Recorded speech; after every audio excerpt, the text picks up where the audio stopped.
আমার ভাইজানেরা, এ নবী পাকের উম্মত উম্মতিরা, এ নবী দিওয়ানারা, একটু ভালো করে বোঝার চেষ্টা করেন।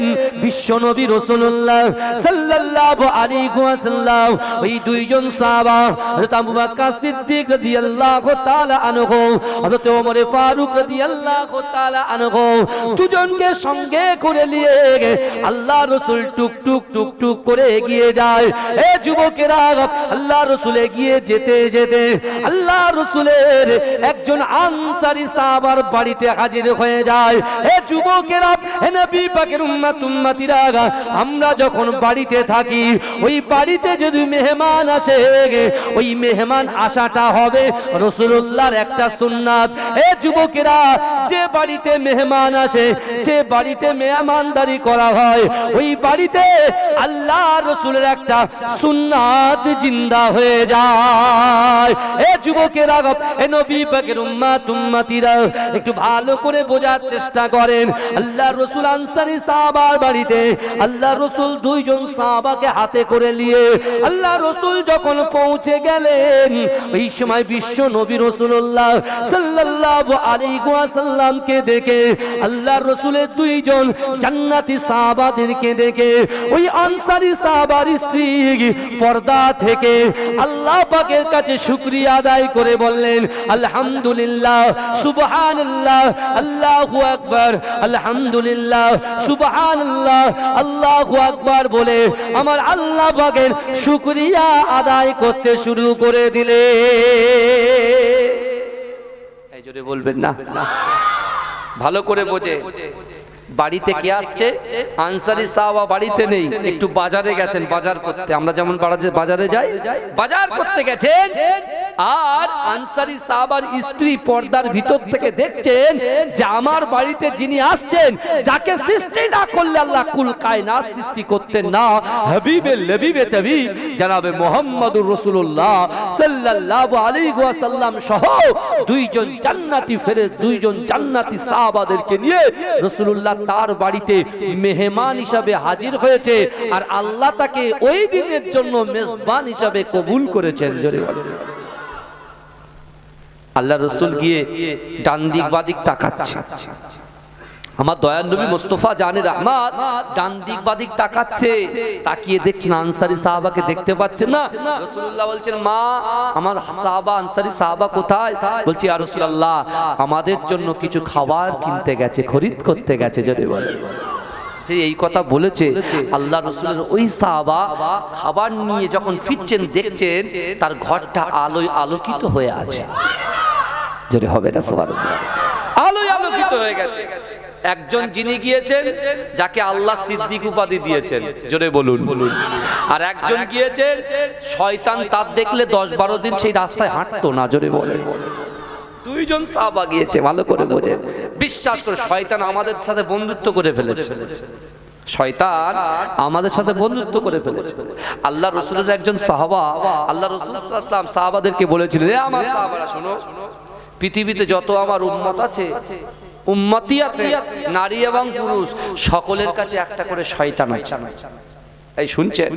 বাইরে যারা ঘুরছে তাদের কাছে আছে, আর আমাদের কাছে যেটা আছে সেটা বাইরে দাঁড়িয়ে আছে। অর্থাৎ আমাদেরকে কন্ট্রোল করতে পারে। বুঝতে পারছেন না? আমাদেরকে বুঝে যান ভালো করে, আমাদেরকে কন্ট্রোল করতে পারিনি। আজকেও মার খাবে কার কাছে? ইবলিশ, ওদের ক্যাপ্টেনের কাছে। ওর খাওয়া বন্ধ হয়ে যাবে, বাথরুম ঘরে ঢোকা বন্ধ হয়ে যাবে। শয়তানের খাওয়া কি জানেন তো? বাথরুম ঘরে যেটা থাকে ওইটাই হচ্ছে শয়তানের খাদ্য। বুঝতে পেরেছেন? ওইটা শয়তানের খাদ্য। বুঝতে পারলেন না? ওই জন্য তো শয়তান থাকে কোথায়? বাথরুম ঘরে। এই জন্য তো আমাদের কাপড় চোপড় পরে গোসল করতে বলেছে। আমরা তো গিয়ে দেখছি সব বন্ধ, ঝুপঝাপ কাপড় খোলা শুরু করে দিই। বুঝতে পারছেন না? ওরা তখন মজা নেয়, মজা। আমার ভাইরা, আল্লাহ কি বলছেন দেখেন কোরআনের মধ্যে? আল্লাহ বলছেন, বান্দা, ফাআইনামা তুআল্লু ফাসাম্মা ওয়াজহুল্লাহ। শুনছেন তো আমার কথা? বাবাজি শুনছেন তো? একবার তাকবীর দেন তো দেখি, নারে তাকবীর। পিছনের বাবাজি গুলো একটু জোরে আওয়াজ তোলেন না, নারে তাকবীর, নারে তাকবীর। শিশির ভেজা রাতের শেষে ডাকে ভোরের পাখি, পূব আকাশে সূর্য হেসে করে ঝিকিমিকি, বুলবুলিরা মধুর সুরে দরুদ পড়ে, বুলবুল বুলবুলিরা মধুর সুরে দরুদ পড়ে বিশ্ব নবী এলো আজি মা আমিনার কোলে বিশ্ব নবী এলো আজি মা আমিনার কোলে রাতের আঁধার ঘুচে গেল ফজর হলো যখন আমার নবী দুনিয়াতে এসেছিল তখন বুলবুলিরা মধুর সুরে দরুদ পড়ে বুলবুলিরা মধুর সুরে দরুদ পড়ে বিশ্ব নবী এলো আজি মা আমিনার কোলে বিশ্ব নবী এলো আজি মা আমিনার কোলে ভোরের আলো উদয় হলো এলো যে রাসূল ফারিস্তারা হুরবালারা খুশিতে মশগুল বুলবুলিরা মধুর সুরে দরুদ পড়ে বুলবুলিরা মধুর সুরে দরুদ পড়ে বিশ্ব নবী এলো আজি মা আমিনার কোলে বিশ্ব নবী এলো আজি মা আমিনার কোলে আল্লাহুম্মা ঘাম বেরিয়ে যাচ্ছে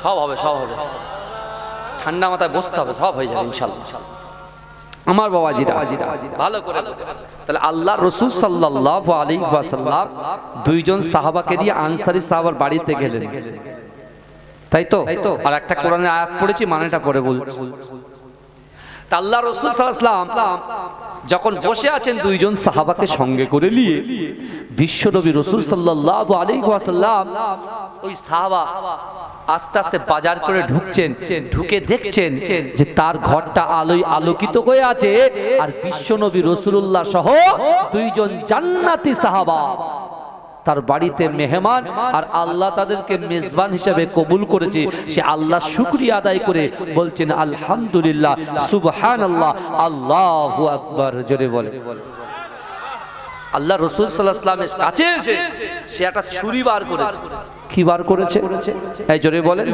একটা ছুরি বার করেছে এরকম বড় একটা ছুরি বার করে বিশ্বনবীর সামনে দিয়ে যাচ্ছেন আল্লাহ রাসূল বলছে এ সাহাবা আনসারী সাহাবারে কোথায় যাচ্ছ বলছি ইয়া রাসূলুল্লাহ আমি একটা বকরি জবাই করতে যাচ্ছি বাড়িতে মেহমান আসলে আমরা মুরগি ধরি হুজুরদের জন্য আগে দেশি মুরগি থাকতো এখন আর দেশি মুরগি থাকে না এখন কক মুরগি চলছে বুঝলেন আমার দাদা ভাই আমার আব্বারা যখন জলসা করেছে আমার বড় আব্বা হামিদ আলী সাহেব বুঝতে পেরেছেন আমার ছোট হুজুর পীর কে রহমাতুল্লাহ আলাইহি থেকে শুরু করে তখন ছিল বলে হুজুরদের আমরা কক মুরগি দেবো বয়াল মুরগি দেবো না দেশি মুরগি খাওয়াবো এই কথাটা বলছি বলে আবার কেউ আবার যেন অন্যরকম কমেন্ট করেন বুঝতে পারছেন না আপনি করবেন আপনার গুনাহ হবে আমি অন্যরকম ভাবে বলছি কথাটা বুঝতে পারছেন না এখন মহব্বত কমে যাচ্ছে কেন তা আল্লাহ জানে এখন আগে দেখেন আগে যখন হুজুর আসবে বলতো বাড়িতে কুটুম সাইড করে দিয়ে একটা ঘর সুন্দর করে রাখতো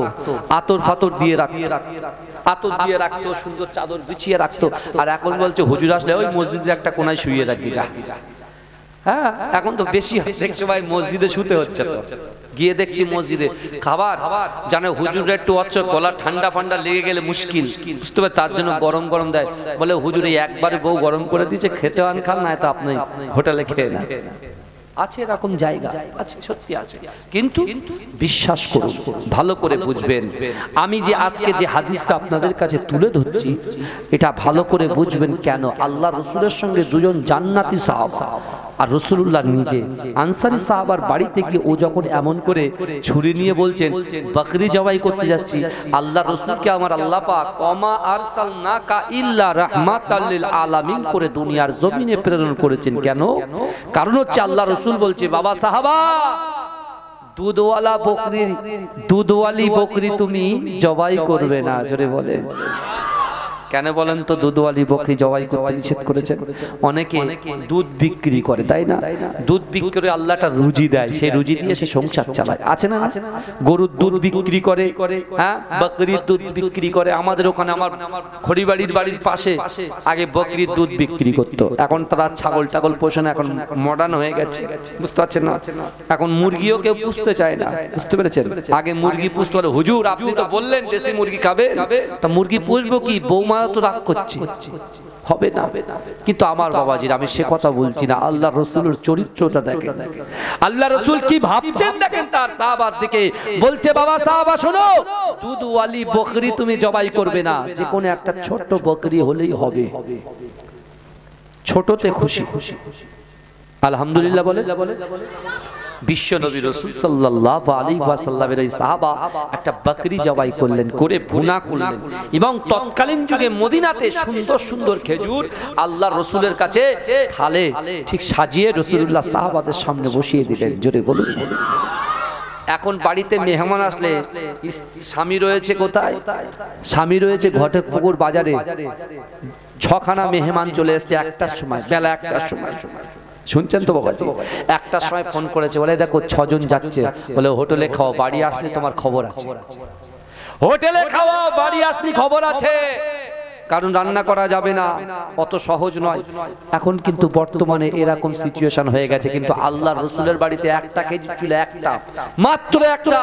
যদি 2 জন মেহমান আসতো, ওই খেজুরটাকে ভাগ করে 2 ভাগ মেহমানদেরকে দিত, 1 ভাগ সাহাবাকে তো, আর 1 ভাগ বাড়ির লোকজনকে খাইয়ে দিত। কারণ ওরা জানতো রাসূলুল্লাহ বলেছেন, আখিরি জামানায় যে আমার একটা সুন্নাতকে টিকিয়ে রাখবে, আমি রাসূলুল্লাহ ওয়াদা করছি তাকে নিয়েই জান্নাতে যাব। জোরে বলবেন না? তাহলে মেহমানদারি করা কি সুন্নাত, মেহমানদারি করা কি সুন্নাত। মা, যে বাড়িতে মেহমান বেশি আসে সেই বাড়িতে আল্লাহর বরকত, আল্লাহর রুজি বেশি পাঠায়। জোরে বলেন। সেই বাড়ির উন্নয়ন আল্লাহ ঘটিয়ে দেয়। জোরে বলুন। আল্লাহ রসুলের সামনে পুরো থাল সাজিয়ে দিলেন, আল্লাহ রসুল খেলেন, সাহাবারা খেলেন। খাওয়া দাওয়া করে আল্লাহ রসুল তার বাড়ির জন্য বরকতের দোয়া করলেন, করে আল্লাহ রসুল বেরিয়ে আসছে। আমার ভাই জানেরা, এ নবী পাকের উম্মত উম্মতিরা, এ নবী দেওয়ানারা, একটু ভালো করে বোঝার চেষ্টা করেন। বিশ্ব নবী রাসূলুল্লাহ সাল্লাল্লাহু আলাইহি ওয়াসাল্লাম ওই সময় সাহাবা আবু বকর ওমরকে লক্ষ্য করে বলেছিলেন, ও বাবা আবু বকর ওমর, বলো বলো তোমাদের খবর বলো। বলে, ইয়া রাসূলুল্লাহ, হাবিবাল্লাহ, আমরা তো ক্ষুধার্ত ছিলাম, পেটের ক্ষুধা আমাদেরকে ঘরের বাইরে বার করেছে, কিন্তু না না না, আপনি আমাদের হাত ধরে আপনার আনসারী সাহাবার বাড়িতে নিয়ে গিয়ে এত সুন্দরভাবে সে আপ্যায়ন করেছে। ইয়া রাসূলুল্লাহ, হাবিবাল্লাহ, আমরা সকলে খুশি, আল্লাহ পাক আমরা তাদের উপরে খুশি। এ যুবকেরা, এ নবী পাকের উম্মত উম্মতিরা, ওই সময় দয়ার নবী রাসূলুল্লাহ ওই সাহাবাকে লক্ষ্য করে বলেছিলেন, ও বাবা আবু বকর ওমর, শোনো শোনো শোনো, কাল কিয়ামতের মাঠেতে আল্লাহর হাতে তারাজ্য থাকবে, আল্লাহর হাতে মিজানের পাল্লা থাকবে। না না না না না, তোমরা যখন ক্ষুধার্ত ছিলে ঠিক আছে, কিন্তু তোমরা যখন ওই আনসারী সাহাবার বাড়িতে ভরা পেট খেয়েছো বাবা সাহাবা, না না না, কাল কিয়ামতের মাঠেতে, কাল হাসরের মাঠেতে আল্লাহর কাছে তোমাদের এই খাবারটার হিসাব দিতে হবে। তোমরা যা খেয়েছো, যতটুকু খেয়েছো, এই খাবার জিনিসটাকে আল্লাহর কাছে তোমাদের হিসাব দিতে হবে। হে যুবকেরা, হে নবী পাকের উম্মত উম্মতিরা, একটুখানি বোঝার চেষ্টা করেন। আল্লাহ রাসূল সাহাবাদেরকে বলেছিলেন, হে আমার সাহাবা আবু বকর, আল্লাহ পাক দৈনন্দিন তার বান্দার রুজি পাঠায়, আল্লাহ পাক দৈনন্দিন তার বান্দির রুজি পাঠায়। আল্লাহ রুজি ভক্ষণ করে আমার আল্লাহ পাক দেখে বান্দা কতটা আমার ইবাদত বান্দিগি করে, কতটা নামাজ আদায় করে। আমি আল্লাহ তাদেরকে অর্থ দিয়েছি, সম্পদ দিয়েছি, ইজ্জত দিয়েছি, সম্মান দিয়েছি, দিয়েছি আমার বান্দা আমার হাবিবকে কতটা মোহাব্বত করে ভালোবাসে। হে যুবকেরা, হে নবী পাকের উম্মতিরা, ওই সময় আল্লাহ পাক কোরআনে আয়াত নাজিল করে দিয়ে ওই সকল সাহাবাদেরকে, ওই সকল তার বান্দা বান্দিকে জানিয়ে দিলেন, বান্দা বিসমিল্লাহির রহমানির রহিম আহাসিবান নাসু আইয়ুতরাকু আইয়াকুলু আমান্না ওয়া হুম লা ইফতানুন। এ যুবকেরা, আল্লাহর কোরআন বলছে বান্দা তোমরা যারা ঈমান এনেছো তোমরা কি মনে করো আমি আল্লাহ তোমাদেরকে ছেড়ে দেব? ওয়া হুম লা ইফতানুন, আমি আল্লাহ কি তোমাদের পরীক্ষা করব না? এ যুবকেরা, আজকে বুকে হাত দিয়ে বলেন তো দেখি, এই গ্রামে ঘোষপুর গ্রামে আজকে আমরা যারা হাজির হয়েছে, এ যুবকেরা ঘোষপুর শেখ পাড়ায় আমরা যারা হাজির হয়েছে, আল্লাহ আমাদের বাড়িতে দৈনন্দিন 3 বেলা রুজি পাঠিয়ে দিচ্ছেন। আল্লাহ একটা ঘরের সঙ্গে আর একটা ঘর করার ক্ষমতা দিয়েছে। আল্লাহ পাক একটা বাড়ির সঙ্গে আর একটা বাড়ি করার ক্ষমতা দিয়েছে। আল্লাহ পাক রব্বুল আলামিন একটা ব্যবসার সঙ্গে আর একটা ব্যবসা করার ক্ষমতা দিয়েছে। এ যুবকেরা, আল্লাহ রাসূল সাহাবাদের দিকে লক্ষ্য করে বললেন তোমরা অল্প খেয়েছো তাতেও আল্লাহ হিসাব নেবে, কিন্তু এ যুবকেরা আল্লাহ দেওয়া রুজি ভক্ষণ করে মানুষের গুণগান যদি গায়, মানুষের পিছু পিছু যদি যায়, আমার আল্লাহ পাক নারাজ হয়ে যায়। এ যুবকেরা, আল্লাহ রাসূলের সাহাবারা এই কথা শুনে অঝর নয়নে ঝরঝর ঝরঝর করে কাঁদতে শুরু করলেন। আল্লাহ রাসূল বলেছিলেন আমার সাহাবারা, না না না, আল্লাহর পরীক্ষায় যদি তার বান্দা উত্তীর্ণ হয়ে যায়, আল্লাহর পরীক্ষায় তার বান্দা যদি পাশ করে যায়, আমার আল্লাহ পাক আমি বিশ্ব নবী রাসূলুল্লাহর ওসিলায় 8টা জান্নাত সৃষ্টি করেছে।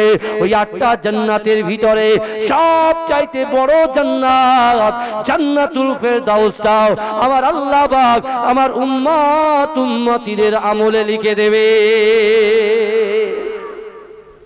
জোরে বলা যাবে? আল্লাহ দেওয়ার রুজি ভক্ষণ করছি। দেখেন দৈনন্দিন যে চাল দিয়ে ভাতটা খাচ্ছি আমরা, এই রুজি দেওয়ার মালিক কে? হে যুবক, তুমি বলো আল্লাহ যদি দুটো চোখ অন্ধ করে দিত, দুটো পা যদি খোলা করে দিত, জবানটা যদি বোবা করে দিত, আপনি বলেন তো দেখি আজকে জলসা হচ্ছে, কিন্তু এই জলসাটাকে ছেড়ে দিয়ে মিনি মার্কেটে ওই শয়তানের রাস্তায় যারা ঘোরাফেরা করছে, তারা কি এই সংকল্প এই নিয়ত করে আসতে পারতো যে আজকে মেলায় ঘুরবো? এই কথা বলে হ্যাঁ, আল্লাহ ওদের হাত দিয়ে চোখ দিয়ে জবান দিয়ে দেখছে যে কতটুকু আমার ইবাদত করে। যদি নামাজের কথা বলা হয় বলছে হুজুর টাইম নাই। কেন ভাই? না হুজুর আমার 4টে ছেলে, দুটো ইংলিশ মিডিয়ামে পড়ে, একটা ডক্টরি শিখছে, একটা ইঞ্জিনিয়ারিং এ, হুজুর এত টাকা পাবো কোথায়? ভাই তুমি নামাজ, বলে হুজুর নামাজটা কাজা পড়ি। তাহলে খাওয়াটা তো কাজা করা যায়, কথা বলেন না? দৈনন্দিন 3 বেলা খাবারটা তো কাজা করা যায়, খাবার কাজা করছে না, নামাজ কাজা করছে। আর আপনি শুধু দোহাই দিচ্ছেন সন্তানের, তাই না? আল্লাহর কোরআন বলছে বান্দা ওয়াজাআত সাকরাতুল মাউত বিল হক, মৃত্যুর যন্ত্রণা সত্য। আমার ভাই জানেরা, এ নবী পাকের উম্মতিরা, এ নবী দেবানারা, বিশ্ব নবী রাসূলুল্লাহ মসজিদে নববী শরীফে বসে আছেন। আল্লাহর রাসূলের মুআজ্জিন হযরত বেলাল রাদিয়াল্লাহু তাআলা আনহু আযান দেয়, আসসালাতু খায়রুম মিনান নাওম, আসসালাতু খায়রুম মিনান নাওম, ঘুম থেকে নামাজ উত্তম। এ যুবকেরা, আল্লাহর রাসূলের একজন খোঁড়া সাহাবা যার নাম হচ্ছে ওমর ইবনুল জামু, এ যুবকেরা এক পানায় খুঁড়িয়ে খুঁড়িয়ে খুঁড়িয়ে খুঁড়িয়ে মসজিদে নববী শরীফে হাজির হয়ে যায়। এ যুবকেরা, আল্লাহর রাসূলের আরেকজন মুহাব্বতের সাহাবা যার বয়স হচ্ছে 16 বছর, যার নাম হচ্ছে হযরতে সালাবা রাদিয়াল্লাহু তাআলা আনহু, নামাজের ধ্বনি শুনে ছুটে ছুটে ছুটে ছুটে মসজিদে নববী শরীফে হাজির হয়ে যায়।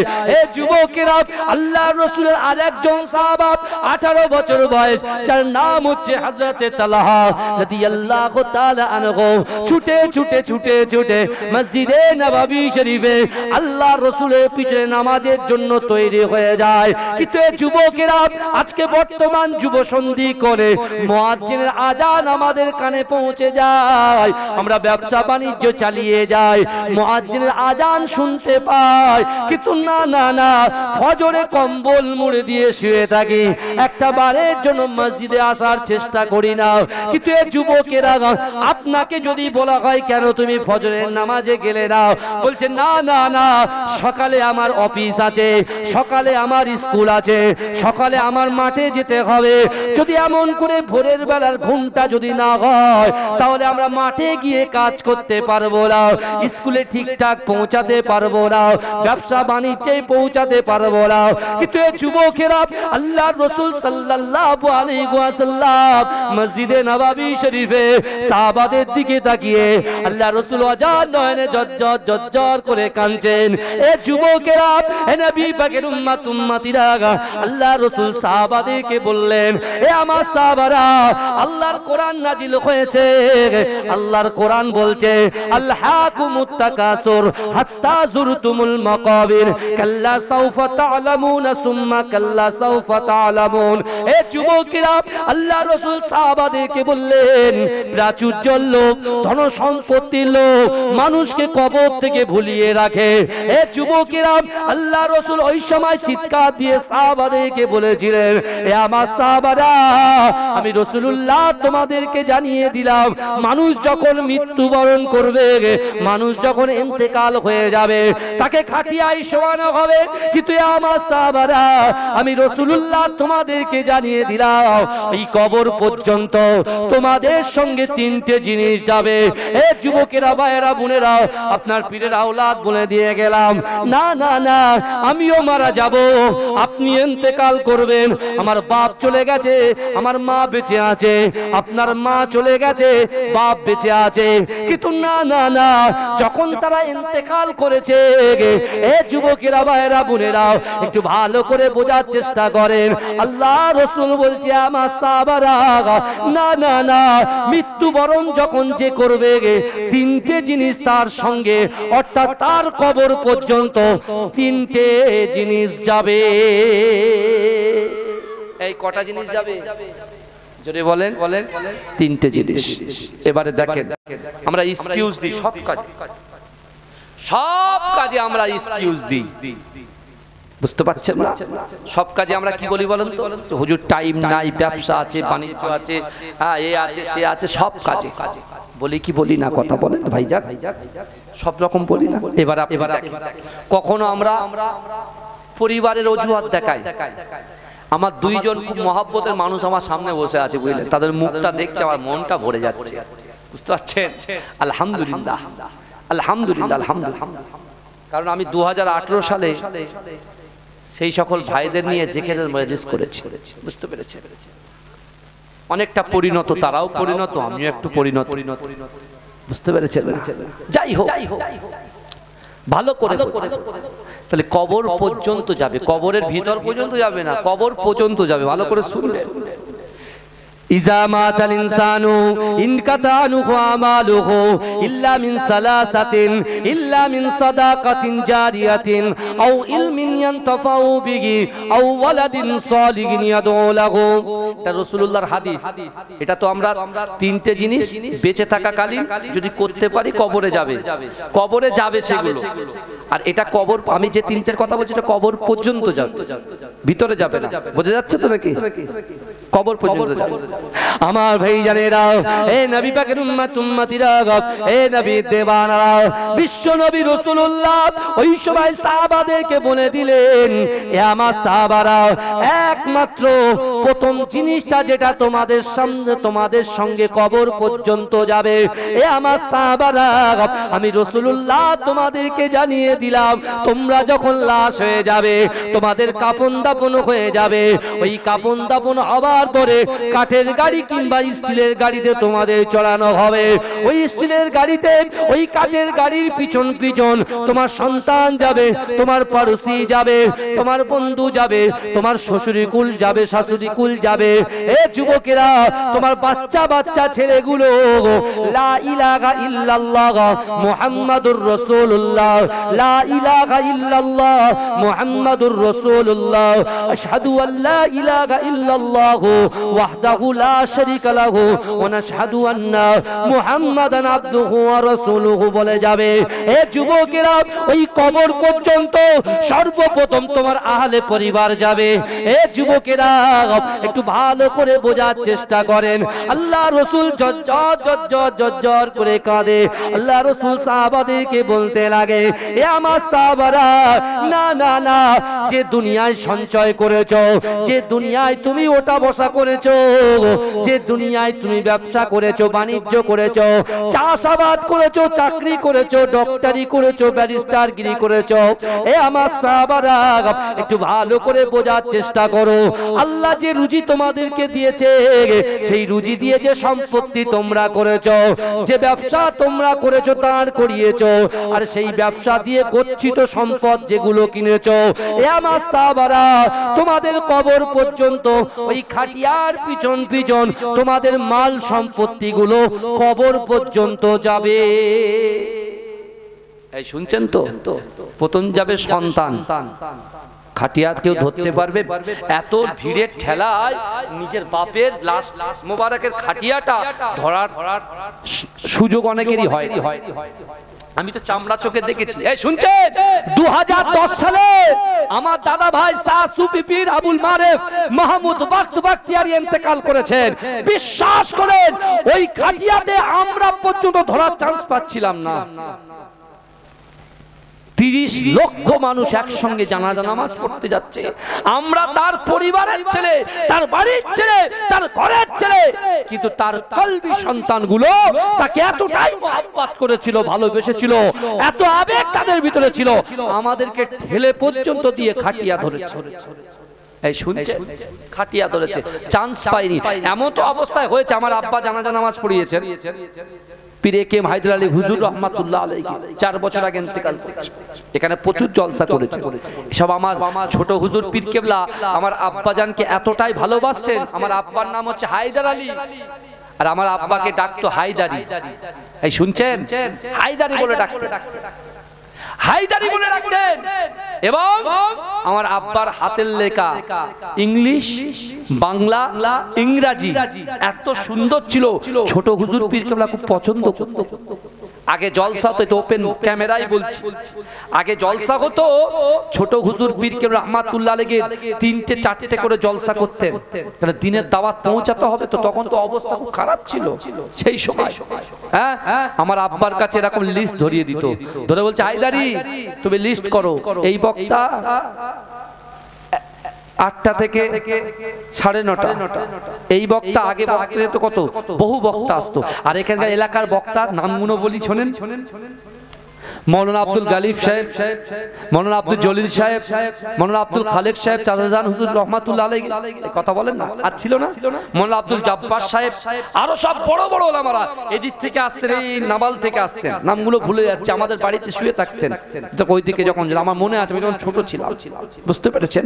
তা আমার আব্বা জানের কাছে দিয়ে বলতো, হায়দারি লেখো, লেখো, হায়দারি লেখো, লিখে সবার টাইম দিয়ে দিয়ে লাস্টে দেখা যাচ্ছে 12টার পর থেকে আর কেউ নেই।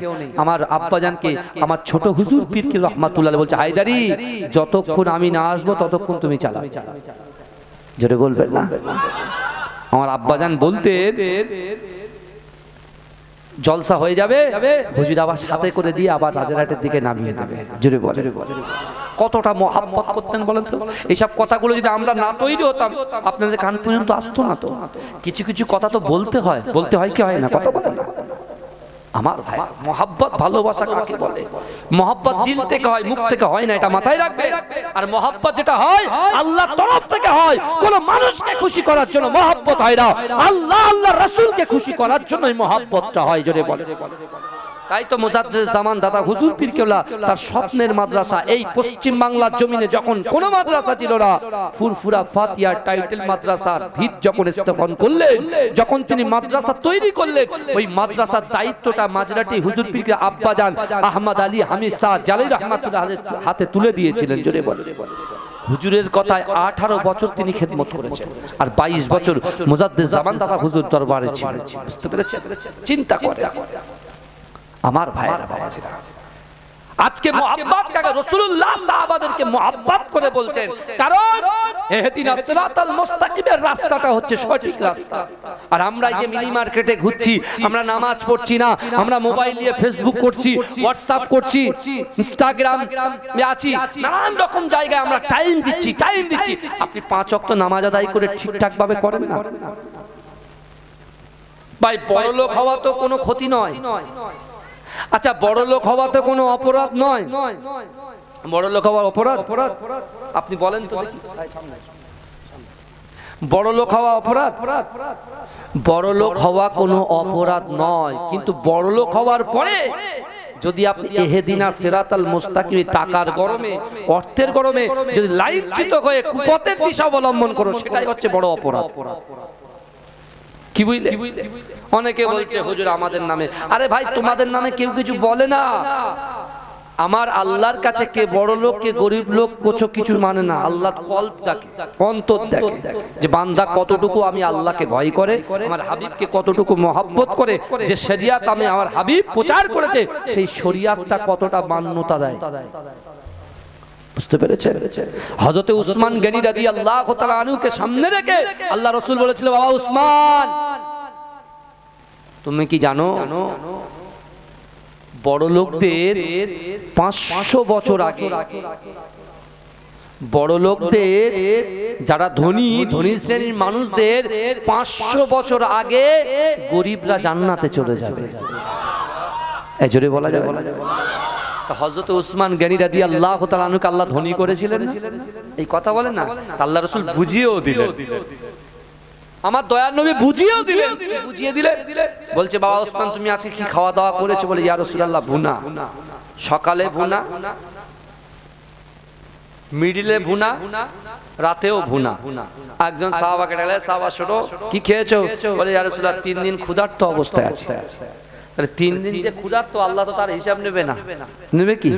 আর যে খেয়েছে তার হিসাব নেবে। এই যে পানিটা খাচ্ছি, এই পানির প্রত্যেকটা হিসাব কিন্তু আল্লাহ নেবে। এই পানিটা নিয়ত করে একজন আমাকে দিয়েছে, আমি হাফ খেলাম, হাফ রেখে দিলাম, হাফের রেখে দেওয়াটা হিসাব দিতে হবে। আপনার বাড়িতে আপনি 40 লিটারের ব্যারেল ভর্তি করেছেন, বুঝতে পেরেছেন? ঘরে ট্যাপ চালিয়ে গোসল করছেন, পানি ওভারফ্লো হয়ে পড়ে যাচ্ছে, ওই যেটা পড়ে যাচ্ছে সেটাও হিসাব দিতে হবে, আর যেটা খরচা করছেন সেটাও হিসাব দিতে হবে। আমরা তো বেফাস, পাশে তো নদী আছে বলে বেফাস খরচা করি, কিন্তু আপনি যান রাজস্থানে, চলে যান, রাজস্থানে যান, 20 কিলোমিটার 45 কিলোমিটার হেঁটে এক ডাবর পানি ভর্তি হয় না। আর আমরা এখান থেকে পানি তুলে ফিল্টার করে খাচ্ছি, কথা ঠিক না? আর ওখানে লেয়ার পৌঁছায়। কি বলছে? আল্লাহ আমাদেরকে খুব ভালো রাখেন, আলহামদুলিল্লাহ বলে আল্লাহ আমাদেরকে ভালো রেখেছেন, কিন্তু আল্লাহ রাসূল বলছে চুলচিরা হিসাব কিন্তু আল্লাহ নেবে। আমার ভাই জানেরা, এ নবী পাকের উম্মতিরা, এ নবী দেওয়ানারা, বিশ্ব নবী রাসূলুল্লাহ সাল্লাল্লাহু আলাইহি ওয়াসাল্লাম ওই সময় সাহাবাদেরকে বলবে, হে আমার সাহাবারা, রাতের অন্ধকারে তোমরা যারা কোরআন তেলাওয়াত করেছো, আমার উম্মতরা যারা কোরআন তেলাওয়াত করে, এমন করে নামাজের পাটিতে আল্লাহ পাকের ইবাদত বান্দিগি করে, আল্লাহর সামনে মাথাটাকে ঝুঁকিয়ে দেয়, না না না, গরিব মানুষ, এতিম মানুষের মাথায় হাত বুলিয়ে দেয়, ও মাসাবারা, আল্লাহ পাক রব্বুল আলামিন সেগুলোকে আমলে গণ্য করে দেয়। এ মাসাবারা, যে 3টে জিনিস কবরের মধ্যে, কবর পর্যন্ত যাবে, ওই 3টে জিনিসের ভিতরে 3য় নম্বর জিনিস হলো, তোমরা রাতের অন্ধকারে দিনের আলোতে, প্রকাশ্যে অপ্রকাশ্যে, জাহিরিতে বাতিনিতে যে আমল তোমরা করেছো, ওই আমলটুকু তোমাদের সাথে কবর পর্যন্ত যাবে। কটা হলো? 3টে। এক, নিজের সন্তান যাবে।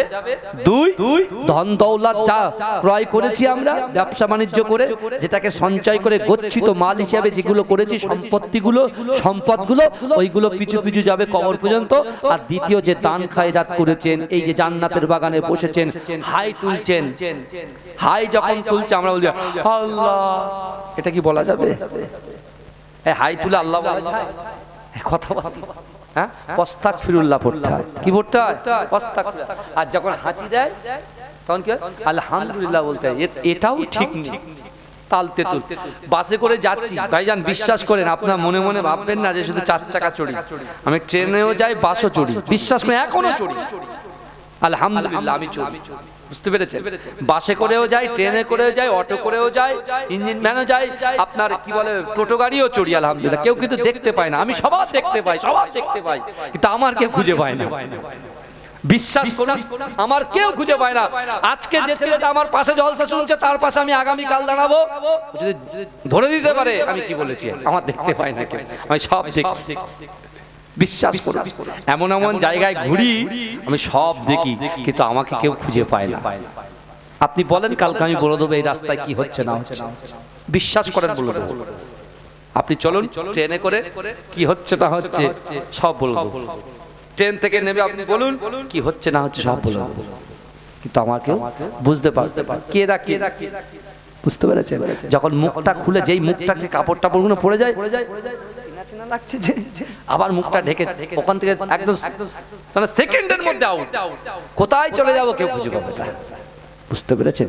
কিন্তু বিশ্বাস করুন, আমার দয়ার নবী মুস্তাফা সাল্লাল্লাহু আলাইহি ওয়াসাল্লাম, আমার মুস্তাফা যদি 2 লাখ যুবকের মাঝখানে একটা যুবক যদি আমার মুস্তাফার হাতে, আমার রাসূল পাকের হাতে মুসাফা করত, ওই যুবকটা যদি 4 লক্ষ মানুষের ভিতরে থাকতো, তার খুঁজতে 1 সেকেন্ড দেরি হতো না। জোরে বলবে কি বলছেন?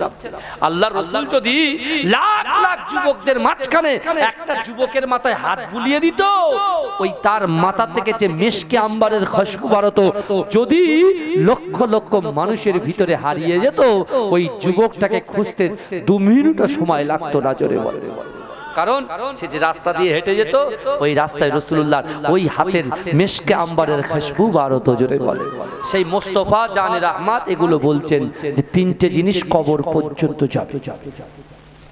আমার ভাই জানেরা, হে নবী পাকের উম্মত উম্মতিরা, হে নবী দেওয়ানারা, বিশ্ব নবী রাসূলুল্লাহ সাল্লাল্লাহু আলাইহি ওয়াসাল্লাম ওই সময় সাহাবাদেরকে বলতে লাগলেন, হে আমার সাহাবারা, আমি রাসূলুল্লাহ তোমাদেরকে জানিয়ে দিলাম, না না না, তোমাদের যখন কবরে নামানো হবে, 2 জন ব্যক্তি কবরে যখন নেমে যাবে, বিসমিল্লাহি ওয়ালা মিল্লাতে রাসূলুল্লাহ, না না না, যখন ওই কবরটা, যে কবরটা খোলা ছিল, ওই কবরের ভিতরে বেড়া চাপিয়ে দেওয়া হবে, একটা বিছানা দিয়ে 2 দিক থেকে মাটিগুলো, মিনহা খলাকনাকুম ওয়া ফিহা নুঈদুকুম ওয়া মিনহা নুখরিজুকুম তারাতান উখরা বলে 3 মুঠো বুকে যখন মাটি দেওয়া হয়ে যাবে, হে যুবকেরা, হে নবী পাকের উম্মত উম্মতিরা, হে যুবকেরা ও আমার আম্মা জানো বোনেরা, একটু ভালো করে বোঝার চেষ্টা করেন।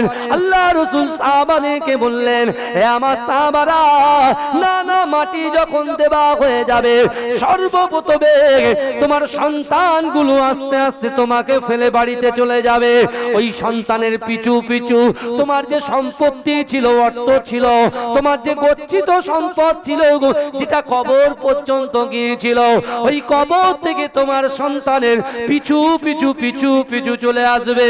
হে যুবকেরা, আল্লাহ রাসূল কাঁদতে কাঁদতে বলেছিল, হে আমার সাহাবারা, শুধুমাত্র তুমি রাতের অন্ধকারে প্রকাশ্যে অপ্রকাশ্যে এমন করে যে ইবাদত বান্দিগি গুলো করেছিল, ছোট ছোট ইবাদত, বড় ইবাদত, ছোট ইবাদত, ছোট আমল, বড় আমল, যেগুলো তুমি করেছিলে, হে আমার সাহাবারা, ওই আমলটুকু তোমার সাথে কবরের মধ্যে রয়ে যাবে। যদি বলেন তাহলে অর্থ সম্পত্তির জন্য মাঠে কাজ করেই যাচ্ছেন, প্রখর রৌদ্রের মাঝখানে জোহরের আজান শুনতে পেয়েছেন, আসরের আজান শুনতে পেয়েছেন, মাগরিবের আজান শুনতে পেয়েছেন, যে আল্লাহ আপনার সবুজে সবুজে ভরা শস্য শ্যামল, অর্থাৎ আপনার সুন্দর চাষাবাদে বরকত দিয়েছে, সে আল্লাহর দেওয়া রুজি, আল্লাহর হুকুম আমি আপনি পালন করছি না। শরীর আল্লাহর দেওয়া নিয়ামত জিনিস, বুঝতে পারছেন না? এই শুনে 4 ইমামের এক ইমাম, ইমামে আজম আবু হানিফা রাহমাহুল্লাহ, তানার আমলে একজন বাদশা ছিল, সে বাদশার সামনে একজন নাস্তিক এসে বলেছিল যে আল্লাহ বলে কিছু নেই। জোরে বলুন নাউজুবিল্লাহ। আর ইমামে আযম আবু হানিফা হুজুর দাজলা নদীর পাশেই থাকতেন। তা সেই বাদশাকে যখন বলেছে যে মানুষ নিজে নিজে নিয়ন্ত্রিত হয়, যা কিছু হয় প্রাকৃতিক ভাবে হয়ে যায়, আল্লাহ বলে কিছু নেই, যখন এই কথা বলেছেন বাদশা খুব রাগান্বিত হয়েছেন। কিন্তু তিনি তো কোরআন হাদিস সম্পর্কে জ্ঞান রাখেন না। এই শুনছেন তিনি কি করে তাকে অ্যানসারটা দেবে? তখন তারা একজন উজিরকে বলছে শিগগিরই যাও জামানার ইমাম ইমামে আযম আবু হানিফার কাছে চলে যাও, গিয়ে বলো যে বাদশা ডাকছে, কারণ একজন নাস্তিকের তার মুখে থাপ্পড় মারতে হবে। থাপ্পড় মিন জবাব দিতে হবে, জবাব দিতে হবে যে সব বাজে কথাবার্তা বলে বেড়াচ্ছে। তো হুজুর ছুটে ছুটে ছুটে দাজলা নদীর পাশে গিয়ে ইমামে আযম আবু হানিফা হুজুরের সামনে গিয়ে হাঁপাচ্ছে। শুনছেন তো আপনারা? হাঁপিয়ে হাঁপিয়ে হাঁপিয়ে হাঁপিয়ে বলছে যে এই ব্যাপার। একজন বলছে যে সব কালের অতীতে এমনি চলে, আল্লাহ বলে কিছু নেই। জোরে বলুন নাউজুবিল্লাহ। এই কথাটা বলছে। ইমামে আযম আবু হানিফা হুজুর বলে চলো চলো, তুমি আগিয়ে চলো, এগিয়ে যাও, আমি আসছি। সেই নাস্তিককে ধরে রেখেছে বাদশা, বলে দাঁড়াও, তোমার অ্যানসারের জবাব তুমি পেয়ে যাবে। প্রশ্নের যে প্রশ্ন তুমি যে করেছো, কোশ্চেন যেটা করেছো তার অ্যানসার তুমি পাবে, একটু ওয়েট করো। 1 ঘন্টা 2 ঘন্টা 3 ঘন্টা 4 ঘন্টা হয়ে যাচ্ছে। নাস্তিকের খুব আনন্দ হচ্ছে, বলছে তাহলে আমার অ্যানসারের জবাব দিতে পারবে না, এই আমার প্রশ্নের জবাব দিতে পারবে না, তাই সে আসছে না ভয়ে, বলে সে বেরিয়ে যাচ্ছে। এমতো অবস্থায় সেই সময় ইমামে আযম আবু হানিফা হুজুর তার সামনে প্রবেশ করে দাঁড়িয়ে তার বাদশাকে সালাম নিয়েছে। জোরে বলুন কি ব্যাপার, কি ব্যাপার? বলছে কোথায় যাচ্ছেন, দাঁড়ান। বলছে কি তাড়াতাড়ি প্রশ্নের উত্তরটা দাও। শুনছেন আপনারা? প্রশ্নের উত্তর দাও। তা বলছে দাঁড়াও দুটো কথা বলি, তারপর তো প্রশ্নের জবাব দেব। কি কথা? বলছে আমি দাজলা নদীটা পার হব কিভাবে? না কোনো ডিঙি আছে, না কোনো মাঝি আছে, না কোনো নৌকা আছে, আমার তো নদী পার হতে হবে। কিন্তু দাঁড়িয়ে আছি, ওয়েট করছি, হঠাৎ করে দেখছি নদীর মাঝখান থেকে দুটো কাঠ ভেসে উঠেছে। সে কাঠ যখন ভেসে উঠেছে, দুজন দুজনের সঙ্গে জোড়া লাগছে। তারপরে দেখলাম যখন পুরো একটা নৌকায় পরিণত হয়েছে, সেই নৌকাটা আমার সামনে এসে হাজির হয়েছে, কিন্তু কোনো মাঝি নেই। নৌকাটা আছে, আমি নৌকায় উঠলাম, নৌকাটা এমনি এমনি আমাকে পার করে দিল। বুঝছেন?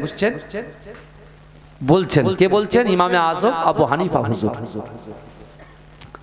বলার পরে বলছে আমিও সে জায়গায় দাঁড়িয়ে দাঁড়িয়ে দেখছি নৌকাটা এমনি এমনি পার হচ্ছে। নাস্তিকটা তখন বলছে তোমার কি পাগল? তুমি কে পাগল? বিনা মাঝিতে নৌকা কোনদিন চলে? পানির ভিতর থেকে এমনি এমনি কাঠ ভেসে উঠবে? তোমার মাথা খারাপ হয়ে গেছে? ইমামে আযম বলছে আমার মাথা খারাপ হয়েছে না আপনার মাথা খারাপ হয়েছে? বলছে কেন? বলছে আপনি সাধারণত একটা নৌকা যদি মাঝি ছাড়া চালাতে হয়, মাঝি ছাড়া যদি একটা নৌকা যদি না চলে, তাহলে এই পুরো পৃথিবী কুল কায়নাতটা আল্লাহ ছাড়া চলতে পারে না। তাকে বোঝাচ্ছে, কি করে বোঝাচ্ছে? বলছে দেখো হাত, কারো যদি হাত খারাপ হয়ে যায়, হাতটা কিন্তু চেঞ্জ করা যায়। বাবাজি বুঝবে, কারো যদি হাত খারাপ হয়ে যায়, হাতটা চেঞ্জ করে দেওয়া যায়। চোখ খারাপ হয়ে যায়, চোখ চেঞ্জ করে দেওয়া যায়। কিডনি, দুটো কিডনি আছে, একটা কিডনি চলে, একটা যদি খারাপ হয়ে যায় চেঞ্জ করে দেওয়া যায়। কিন্তু ভাই আমাদের শরীরে একটা জিনিস আছে, যেটা হলো রূহ। রূহকে কোনোদিন চেঞ্জ করা যায়? কেউ চেঞ্জ করতে পারবে? এই কথা বলেন, কেউ চেঞ্জ করতে পারবে? কেউ চেঞ্জ করতে পারবে না। আজ যদি রূহ না থাকতো, হাত আপ এন্ড ডাউন আমরা করতে পারতাম না, রাইট সাইড লেফট সাইড আমরা মাথাটা ঘোরাতে পারতাম না, আজকে আমরা নিঃশ্বাস নিতে পারতাম না, কথা বলতে পারতাম না, ইশারা করতে পারতাম না। তাহলে একটা মানুষ দেখাও কোটি কোটি টাকা দিয়ে রূহটাকে চেঞ্জ করতে পারবে? কেউ কেউ পারবে? তখন ইমামে আযম আবু হানিফা হুজুর বলছে যে মাথাটা হচ্ছে আসমান আর পাটা হচ্ছে জমিন। এই আসমান জমিনের ভিতরে টোটাল নিয়ন্ত্রণকারী হচ্ছে আমার আল্লাহ। জোরে হবে না ভাই? আমার ভাই জানেরা, এ নবী পাকের উম্মত উম্মতিরা, এ নবী দেবানরা, আল্লাহ ছাড়া কেউ নিঃশ্বাস দিতে পারে না, আল্লাহ ছাড়া কেউ রুজি দিতে পারে না, আল্লাহ ছাড়া কেউ কন্যা সন্তান দিতে পারে না, আল্লাহ ছাড়া কেউ যুবক সন্তান দিতে পারে না। এ যুবকেরা, সব কিছুর মালিক আমার আল্লাহ। আর আমার আল্লাহ বলে, বান্দা কুল ইন কুনতুম তুহিব্বুনাল্লাহ ফাত্তাবিউনি ইউহিব্বুকুমুল্লাহ। এ হাবিব, আপনি জানিয়ে দিন যারা আমি আল্লাহ আমাকে ইত্তেবা করতে চাই, আমাকে ভালোবাসতে চাই, আমাকে ভালোবাসার আগে আপনাকে যেন ভালোবাসে, আমার হাবিবকে যেন ভালোবাসে। এ যুবকেরা, আমাদের কলিজার ভিতরে রাসূলুল্লাহর মুহাব্বতটা পয়দা হয়ে যায়। আল্লাহ পাক রব্বুল আলামিন আমার রাসূলুল্লাহর মুহাব্বতের জন্য আমাদের পিছনের গুনাহগুলোকে ক্ষমা করে দেয়। জোরে বলেন, আমরা মহব্বত করি। এই রাসূল নামাজ পড়ার আদেশ দিয়েছেন, মেরাজের রজনীতে আল্লাহ রাসূল গিয়েছিলেন না? কথা বলেন। মেরাজের রজনীতে আল্লাহ পাকের সঙ্গে আল্লাহ রাসূল কথা বলতে গিয়েছিলেন কি যায়নি? কথা বলেন। সুবহানাল্লাযী আসরা বিআবদিহি লাইলাম মিনাল মাসজিদিল হারাম ইলাল মাসজিদিল আকসা। একই রজনীতে আল্লাহর ঘর কাবা শরীফ থেকে বাইতুল মুকাদ্দাস, যে বাইতুল মুকাদ্দাস ফিলিস্তিনে অবস্থিত। এ যুবক দেখো, আজকে আমাদের ঈমান আর ফিলিস্তিনের যুবকদের ঈমান আসমান জমিন ডিফারেন্ট। আজকে রাসূলুল্লাহর মুহাব্বতে জলসা হচ্ছে, এখানে টাইম দিতে পারছে না। আর ফিলিস্তিনে যাদের ঘর নাই, বাড়ি নাই, বাপ নাই, মা নাই, সম্পত্তি নাই, খাওয়া নাই, দাওয়া নাই, তারপরেও তারা যখন বাইতুল মুকাদ্দাসের পাশে ঘোরাঘুরি করে, তাদেরকে ওই সকল কাফের বেঈমানগুলো বলে, কি ব্যাপার, তোদের বাপ চলে গেছে, মা চলে গেছে, দাদা চলে গেছে, দাদু চলে গেছে, আর তোরা এরকম ভাবে কেন আমাদেরকে জ্বালাচ্ছিস? তারা বলছে, শোনো, আমরা জীবন দিতে প্রস্তুত। বাপ চলে গেছে, মা চলে গেছে, কুছ পরোয়া নেই, আমরা নিজেদের জীবনটাকে পরোয়া করি না, কারণ আমরা সব কিছু দিতে রাজি আছি, কিন্তু বাইতুল মুকাদ্দাসকে দিতে রাজি নয়। এই জোরে বলে। আর আমিও আজকে বলে যাই, বিশ্বাস করেন, আল্লাহর কোরআন বলছে, বান্দা মান কানা লিল্লাহি কানাল্লাহু লাহু। যে ব্যক্তি আমার হয়ে যায়, আমি আল্লাহ তার হয়ে যায়। হে যুবক, বিশ্বাস করো, যে সম্পত্তিটাকে নিজের বাপের সম্পত্তি বলে এমন করে মুসলমানদেরকে কাছ থেকে কেড়ে নেওয়ার যে চক্রান্ত যে সরকার করছে, হে যুবকেরা বিশ্বাস করো, আজকে বিশ্বাস করুন, আমাদের বাপ দাদা 14 পুরুষের যে কষ্টের সম্পদ, যে কষ্টের মেহনত, সেই কষ্টের মেহনত দিয়ে মাদ্রাসার জমি কিনেছে, কবরস্থানের জমি কিনেছে, খানকার জমি কিনেছে, এমন করে মসজিদের জমি কিনেছে। এই যুবকেরা, এই সম্পত্তি হলো মুসলমানদের সম্পত্তি। এই সম্পত্তির দিকে যারা চোখ তুলে তাকাবে, আল্লাহর মার কিন্তু পড়ে যাবে। কারণ পিছনে যারা আল্লাহর নবীদের পিছনে লেগেছিল, কোথায় গেল হারুন, কোথায় গেল কামান, কোথায় গেল কারুন, কোথায় গেল সাদ্দাত, কোথায় গেল ফিরাউন? এই যুবকেরা বিশ্বাস করো, আজকে আমরা মুসলমান যদি একই ছায়ার তলায়, একই পাখার তলায়, একই ইউনিটি করে, অর্থাৎ মসজিদে যদি কাঁধে কাঁধ মিলিয়ে আল্লাহর ইবাদত বন্দেগী, নামাজ, কালাম, জিকির, ফিকির সঠিকভাবে আদায় করতে পারি, বিশ্বের জমিনে কোনো শক্তি আমাদেরকে পরাস্ত করতে পারবে না। পারবে? হ্যাঁ, আমরা তো নিজের পায়ে নিজে কুড়ুল মারছি, নিজের পায়ে নিজে। আপনি কি বলছেন? একটা ঘোড়া যখন রেসে চলে, রেসে, শুনছেন আমার কথা, একটা ঘোড়া যখন রেসে চলে, তার মালিক ঘোড়ার উপরে ওঠে, উঠে জোরে জোরে চাবুক মারে, জোরে জোরে চাবুক মারে, আর ঘোড়া বলে, একই বাবার, একই সর্বনাশ, আমার মালিক আমাকে মারছে, আমার যে লালন পালন করেছে, যে খাওয়া দেয়, সে আমার ঘরের উপরে, আমার উপরে সওয়ার হয়ে আমাকে পেটাচ্ছে। কিন্তু মালিক যখন পেটায়, ঘোড়া তত ছোটে, মালিক যত পেটায়, ঘোড়া তত ছোটে, মালিক যত পেটায়, ঘোড়া তত ছোটে, ছুটতে ছুটতে ছুটতে ছুটতে একদম সে ফাস্ট হয়ে যায়। জোরে বলে। এ যুবক, আমার মালিক আমাদের একটু কষ্ট দিচ্ছে, হয়তো অভাব দিচ্ছে, একটু শরীর অসুস্থ করে দিচ্ছে, একটু ব্যবসায় ঘাটতি দিচ্ছে, একটু চাষে ঘাটতি দিচ্ছে, তার মানে কি আমাদেরকে জান্নাতে পাঠানোর জন্য আমার আল্লাহ চেষ্টা করছে। জোরে বলে, জোরে বলছেন না? হয়তো আমার কোনো মায়ের কোল শূন্য, আবার কোনো মায়ের কোলটা ভরা। আল্লাহ যেটা করে ভালোর জন্য করে, বিশ্বাস, চিন্তা করবেন না। সব সময় আল্লাহ শুকরিয়া আদায় করবেন, সব সময় খেতে না পারলেও আলহামদুলিল্লাহ, খেতে পারলেও আলহামদুলিল্লাহ। কি বুঝলেন? আর একটু আমল করার চেষ্টা করেন, আমল করার চেষ্টা করেন। কি আমল? এমন কিছু আমল আছে এমনি এমনি আমার আপনার পীর মুজাদ্দিদ জামান আমিরের শরিয়াত আলা হযরত দাদা হুজুর পীর কেবলা মাদ্রাসার সাথে মুক্তব বাবার খানকা তিন রকম ভাবে ব্যবস্থা করে গেছে। জোরে বলুন। কারণ কি? মাদ্রাসায় ছাত্র পড়বে, তৈরি হবে, শুনছেন? মাদ্রাসায় ছাত্র পড়বে, তৈরি হবে, পাশে মসজিদ, ওই মাদ্রাসায় পড়াশোনা করে সে ইমামতি করবে, তার পিছনে যে মানুষগুলো নামাজ পড়বে সেইভাবে নামাজ পড়বে। জোরে বলুন। মসজিদ ক্রস করে আসবে খানকায়, সেখানে কি হবে? আলা ইন্না ফিল জাসাদি মুদগাতান ইজা সালুহা সালুহাল জাসাদু কুল্লুহু ওয়া ইজা ফাসাদাত ফাসাদাল জাসাদু কুল্লুহু আলা ওয়াহিয়াল কালব। মানুষের শরীরের মধ্যে এমন একটা গোশতের টুকরা আছে, ওই গোশতের টুকরাটা যদি অপবিত্র হয়ে যায়, মানুষের পুরো শরীরটাই অপবিত্র হয়ে যায়। আর ওই গোশতের টুকরাটা যদি পবিত্র হয়ে যায়, মানুষের পুরো শরীরটাই পবিত্র হয়ে যায়। বিশ্বাস করুন। আবার রাসূলুল্লাহ বলছেন, ইন্না হাযিহিল কুলুবা, নিশ্চয়ই কলবের মধ্যে মরিচা পড়ে, ময়লা পড়ে। কেমন? আমরা চোখে দেখছি, দেখছি কি দেখছি না? এই চোখে দেখতে দেখতে হঠাৎ করে যদি স্পট পড়ে, আমরা দেখতে পাবো। একটা আয়নাতে যদি আপনি আলকাতরা লাগিয়ে দেন, দেখা যাবে? যাবে না। তাহলে আমরা যখন নামাজ পড়ি না, আমাদের কলবের ওই চোখটাতে একটা ময়লা পড়ে। আমরা যখন বাজে কাজে নিয়োজিত হই, চোখটা ঠিক রাখতে পারি না, হাত ঠিক রাখতে পারি না, জবান ঠিক রাখতে পারি না, হ্যাঁ, গীবত গিল্লা করি, কুরুচিকর মন্তব্য করি, ওই কলবে গিয়ে একটা একটা করে কি করে? দাগ পড়ে যায়। দাগ পড়তে পড়তে, স্পট পড়তে পড়তে পড়তে পড়তে পুরো কালো কয়লার মতো হয়ে যায়। আচ্ছা ভাইজান, কয়লাতে আপনি যত রকম ভাবে দেবেন, কয়লা কি পরিষ্কার হয়ে যায়? এই কয়লাকে পরিষ্কার করা যাবে? হ্যাঁ, এই আবু জেহেল কয়লা হয়ে গেছে। আবু জেহেল, আবু লাহাব, এরা সব কয়লা হয়ে গেছিল, কয়লা। এখনো সাবধান হয়ে যান। আল্লাহর কোরআন বলছে, বান্দা, ইন্নাল্লাহা লা ইগাইয়িরু মা বিকওমিন হাত্তা ইগাইয়িরু মা বিআনফুসিহিম। আল্লাহ বলছে, বান্দা, যে জাত, যে কওম নিজে পরিবর্তন হবার চেষ্টা করে না, আমি আল্লাহ ওই জাতি, ওই কওমকে কখনোর জন্য পরিবর্তন ঘটাই না। আগে নিজে পরিবর্তন হতে হবে, তারপর আল্লাহ সাহায্য পাবে। আমার ভাই জানেরা, এ নবী পাকের উম্মত উম্মতিরা, এ নবী দেওয়ানারা, বিশ্ব নবী রাসূলুল্লাহ মসজিদে নববী শরীফে সাহাবাদেরকে নিয়ে বসে আছেন।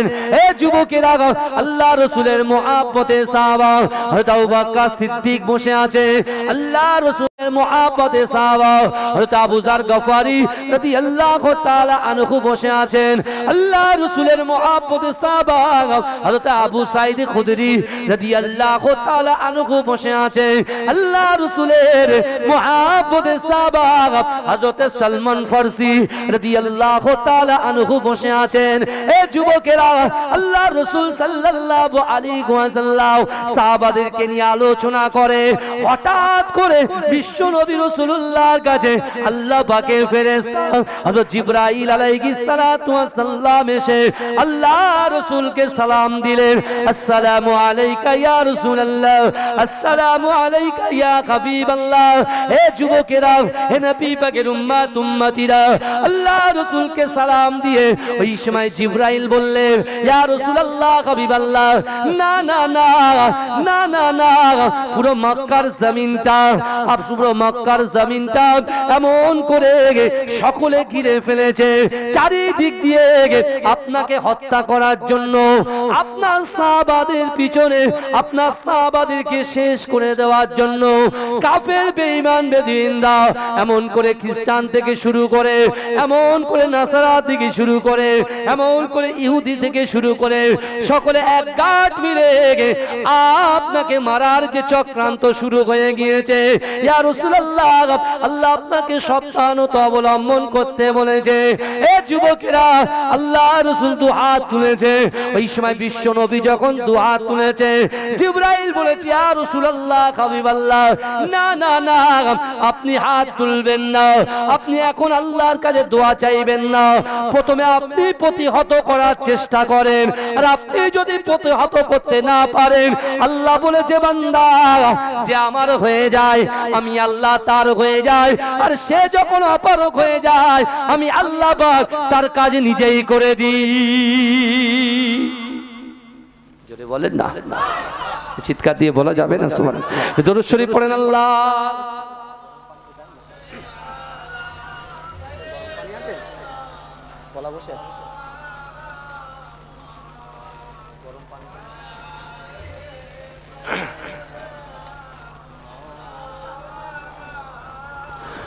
আল্লাহুম্মা সাল্লি আলা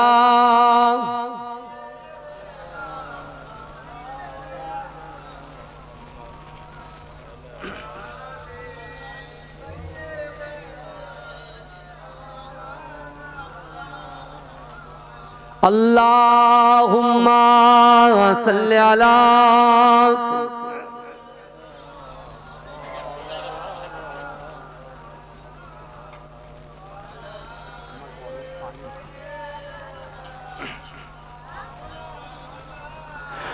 आखिरी रसूल तुमी नबी अकराम, তোমার কদমে মোর হাজারো সালাম নবী, তোমার কদমে মোর হাজারো সালাম। আরে জোরে হবে না ভাইজান, আরে জোরে হবে না? নারে তাকবীর, নারে তাকবীর। মাসলা কে মুজাদ্দিদ জামান, মুজাদ্দিদ জামানের হক সিলসিলা জনাব পীরজাদা আবু জাহ সিদ্দিকী ভাইজান হুজুর কেবলা, পীরজাদা মিনাজউদ্দিন সিদ্দিকী ভাইজান হুজুর কেবলা, মাঝরাই পীরডাঙ্গা দরবার শরীফ, এই জলসা শ্রোতা সামিন মণ্ডলী, নারে তাকবীর। आखिरी रसूल तुमी नबी अकराम, তোমার কদমে মোর হাজারো সালাম নবী, তোমার কদমে মোর হাজারো সালাম। বনের হরিণ আসমান জমিন সবাই তোমায় চিনেছে, সবাই তোমার চিনেছে, ওই আকাশের মেঘমালা ছায়া তোমার করেছে, ছায়া তোমার করেছে। বনের হরিণ আসমান জমিন সবাই তোমায় চিনেছে, সবাই তোমায় চিনেছে, ওই আকাশের মেঘমালা ছায়া তোমার করেছে, ছায়া তোমার করেছে। মিশকেরা তোর যার গায়ের ওই ঘাম, মিশকেরা তোর যার গায়ের ওই ঘাম, তোমার কদমে মোর হাজারো সালাম নবী, তোমার কদমে মোর হাজারো সালাম। আবু বকর উসমান আলী সবাই নবীর দিওয়ানা, সবাই নবীর দিওয়ানা, বুকে গরম পাথর বেলাল নবীজিরে বলে না, নবীজিরে বলে না। আবু বকর উসমান আলী সবাই নবীর দিওয়ানা, সবাই নবীর দিওয়ানা, বুকে গরম পাথর বেলাল নবীজিরে বলে না, নবীজিরে বলে না। অন্তরে গেঁথেছিল নূর নবীর নাম, অন্তরে গেঁথেছিল নূর নবীর নাম, তোমার কদমে মোর হাজারো সালাম নবী, তোমার কদমে মোর হাজারো সালাম। আখিরি রসুল তুমি নবী আকরাম, आखिरी रसूल तुमी नबी अकराम, তোমার কদমে মোর হাজারো সালাম নবী, তোমার কদমে মোর হাজারো সালাম। পোরাক চড়ে দয়ার নবী মেরাজেতে গিয়েছে, মেরাজেতে গিয়েছে, পায়ের ধুলায় আল্লাহর আরশ ধন্য সেদিন হয়েছে, ধন্য সেদিন হয়েছে। পোরাক বোরাক চড়ে দয়ার নবী মেরাজেতে গিয়েছে, মেরাজেতে গিয়েছে, পায়ের ধুলায় ধন্য আর সেদিন হয়েছে। জান্নাতের রুমে রুমে নূর নবীর নাম, জান্নাতের রুমে রুমে নূর নবীর নাম। তোমার কদমে মোর হাজারো সালাম নবী, তোমার কদমে মোর হাজারো সালাম। বোরাক চড়ে দয়ার নবী মেরাজেতে গিয়েছে, পায়ের ধুলায় আল্লাহর আরশ ধন্য সেদিন হয়েছে, ধন্য সেদিন হয়েছে। জান্নাতের ঘরে ঘরে নূর নবীর নাম, জান্নাতের ঘরে ঘরে নূর নবীর নাম। তোমার কদমে মোর হাজারো সালাম নবী, তোমার কদমে মোর হাজারো সালাম। আল্লাহুম্মা সাল্লি আলা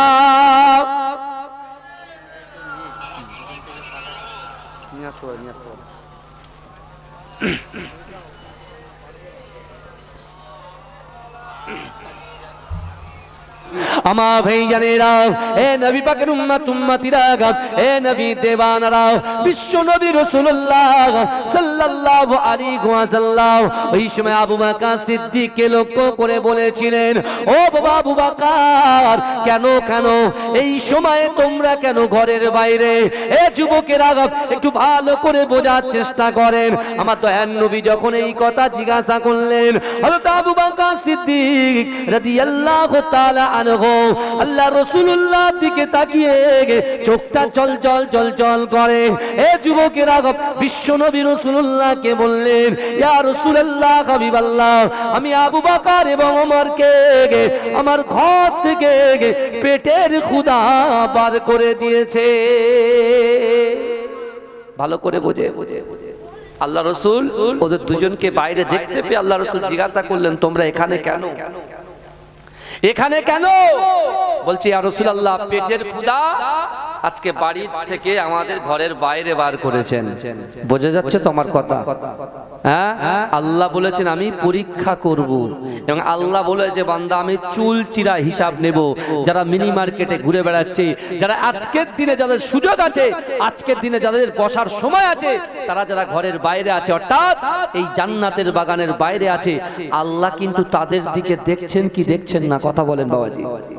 সব দেখছে, আমাদের দিকেও দেখছে।